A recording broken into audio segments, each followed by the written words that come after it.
بسم اللہ الرحمن الرحیم۔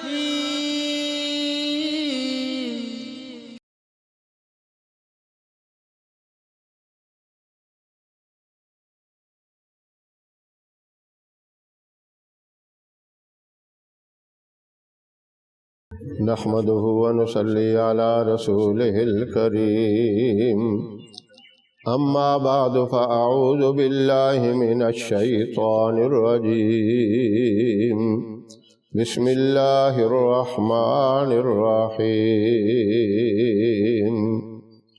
محترم سامعین، السلام علیکم ورحمۃ اللہ وبرکاتہ۔ میں قاری محمد الیاس آزاد ہزاروی شاذلی اپنے چینل سے آپ کے ساتھ مخاطب ہوں اور خوش آمدید کہتا ہوں۔ اسلام کے اندر طہارت یعنی پاکیزگی کو بہت زیادہ اہمیت حاصل ہے۔ حدیث پاک میں ہے الطہور شطر الایمان، پاک صاف رہنا یہ ایمان کا ایک حصہ ہے۔ آپ صلی اللہ علیہ وسلم ہمیشہ صاف ستھرا لباس پہنتے تھے، پاک صاف رہتے تھے، باوضو رہتے تھے۔ یہ آپ صلی اللہ علیہ وسلم کی شان ہے۔ کپڑا پرانا تو ضرور ہوتا تھا لیکن کبھی میلا کچیلا آپ نے نہیں پہنا۔ اگر کپڑا پھٹا ہوا بھی ہے وہ بھی صاف شفاف اور نظیف ہوا کرتا تھا۔ یہ بہت بڑا اللہ کی طرف سے ایک اعزاز ہے بندے کے لیے کہ بندہ ہر وقت پاک اور صاف رہے، پاکیزگی کو ترجیح دے، صفائی کو ترجیح دے، اپنا جسم، اپنا لباس، اپنا گھر بار، رہنے سہنے کی جگہ، اٹھنے بیٹھنے کی جو جگہ ہے اس کی صاف ہو، نظیف ہو۔ یہ چیز آپ صلی اللہ علیہ وسلم کو بہت پسند تھی۔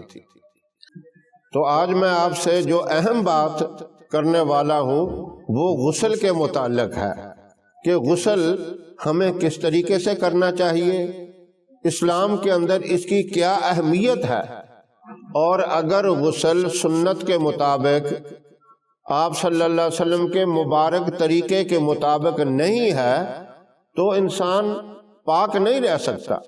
اب غسل کئی حالتوں میں ہوتا ہے۔ غسل جنابت یعنی ناپاکی کو دور کرنے کے لیے غسل، اور وہ غسل جو سنت ہے وہ جمعہ کے دن غسل، عیدین کے دن غسل کرنا، ایسے معاملات کے لیے سنت ہے۔ یا پھر کوئی اہم عبادت آدمی کرتا ہے تو اس کے دل میں یہ شوق پیدا ہوتا ہے کہ میں باوضو ہو کر، غسل کر کے، اچھا لباس پہن کے یہ عمل کروں، کیونکہ عبادت کا عمل اللہ کی بارگاہ میں کھڑے ہو کر کرنا ہوتا ہے۔ اللہ کو صفائی بہت پسند ہے۔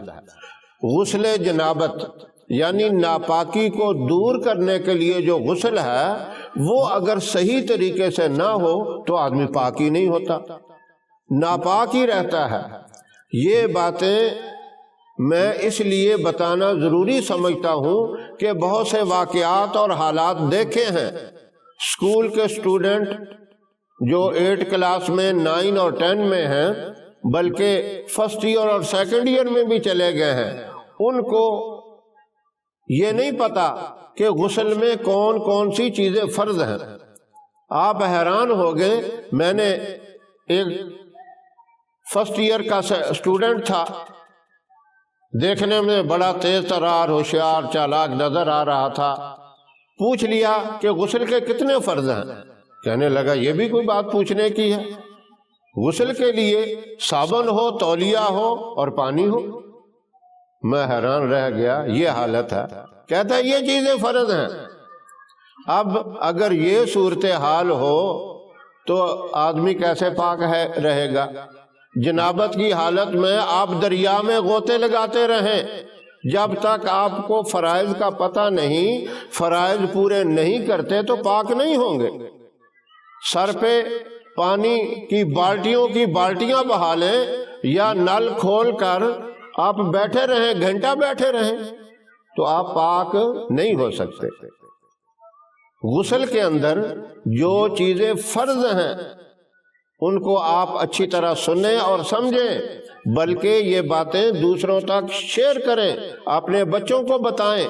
بچپن سے ہی ان باتوں کا علم ہوگا تو آگے چل کر وہ اس طریقے کے مطابق جو آپ صلی اللہ علیہ وسلم نے بتایا عمل کریں گے تو کامیاب رہیں گے، دنیا کے اندر بھی صاف اور شفاف پاکیزہ ہوں گے، اور ان کا ہر عمل اللہ کی بارگاہ میں قبول ہوگا۔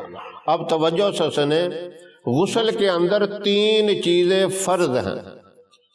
اب اس سے پہلے جو آپ نے ہاتھ دھونا ہے یا ناپاکی وغیرہ، استنجا وغیرہ کرنا ہے، وہ چیزیں تو ہر بندہ سمجھتا ہے کہ یہ ضروری ہے۔ جو چیزیں فرض ہیں جن کے بغیر غسل ہو ہی نہیں سکتا، ان کو سمجھیں۔ 3 مرتبہ کلی کرنی، جب روزے کی حالت میں ہو تو صرف کلی کی جاتی ہے، روزہ اگر نہیں ہے تو غرارہ کرنا۔ غرارہ کہتے ہیں منہ میں پانی ڈال کر سارا سے اوپر کر کے پانی کو حلق تک پہنچائے، اس طرح 1 مرتبہ یہ غرارہ فرض ہے، لیکن 3 مرتبہ یہ عمل کرنا سنت ہے۔ اور اس کے بعد ناک میں اس طریقے سے پانی ڈالا جائے کہ اس نرم ہڈی تک پہنچ جائے۔ اب اتنا زور بھی نہ لگائیں کہ دماغ کو پانی چڑھ جائے، تو آپ کو چھینکیں آتے رہیں گی، پریشان ہوں گے۔ طریقہ جو سنت کے مطابق یہ ہے کہ نرم ہڈی تک پانی پہنچ جائے، یہ دوسرا فرض ہے۔ اور تیسرا فرض یہ ہے کہ پورے جسم پر پانی اس طریقے سے بہایا جائے کہ ایک بال برابر جگہ خشک نہ رہے۔ یہ 3 کام فرض ہیں۔ تو آپ نے کلی نہیں کی، پانی جتنا مرضی اوپر بہا لیں پاک نہیں ہوں گے۔ ناک میں پانی نہیں ڈالا، جتنا مرضی جسم پہ پانی بہاتے رہیں تو آپ پاک نہیں ہوں گے۔ اس لیے میری یہ گزارش ہے، اس چیز کو اچھی طرح سمجھیں، ورنہ آدمی ناپاکی میں رہے گا۔ ناپاکی کی حالت میں کوئی عبادت قبول نہیں ہوتی۔ غسل جنابت تو فوراً ہی کرنا چاہیے، اس میں تو تاخیر بھی منع ہے۔ اگر کسی کو پتہ ہی نہیں ہے، اس کی تو زندگی ناپاکی میں گزر گئی۔ تو اس لیے میں نے یہ بہت ہی ضروری سمجھا۔ ایسے حالات اور واقعات دیکھے، اب میں سارے واقعات آپ کو یہاں بتا تو نہیں سکتا، لیکن اتنا تو آپ کی سمجھ میں آ گیا ہوگا کہ غسل کے فرض جاننا اور ان کے اوپر عمل کرنا، اور ان کا سیکھ کر اسی طریقے سے غسل کرنا جس طرح آپ صلی اللہ علیہ وسلم نے کیا اور صحابہ کرام کو بتایا، اپنی امت کو جس طرح سبق دیا اس کے مطابق کریں گے تو انشاءاللہ پاک صاف رہیں گے۔ اللہ کی بارگاہ میں بھی عزت اور عظمت ہوگی، مرتبے بلند ہوں گے۔ تو اس لیے اس بات کو آگے بھی شیئر کریں اور خود بھی عمل کریں۔ اللہ پاک ہم سب کو صحیح طریقے سے غسل کرنے کی توفیق عطا فرمائے اور اس کے اوپر استقامت عطا فرمائے۔ ہماری ویڈیو آپ کو پسند آئے اسے لائک کریں، شیئر کریں اور ہمارے چینل کو بھی سبسکرائب ضرور کریں، اور ساتھ والے بیل آئیکن کو بھی ضرور دبائیں تاکہ ہماری آنے والی ویڈیوز کی اپڈیٹ آپ تک آسانی سے پہنچ سکے۔ اللہ آپ کا حامی و ناصر رہے۔ السلام علیکم ورحمۃ اللہ وبرکاتہ۔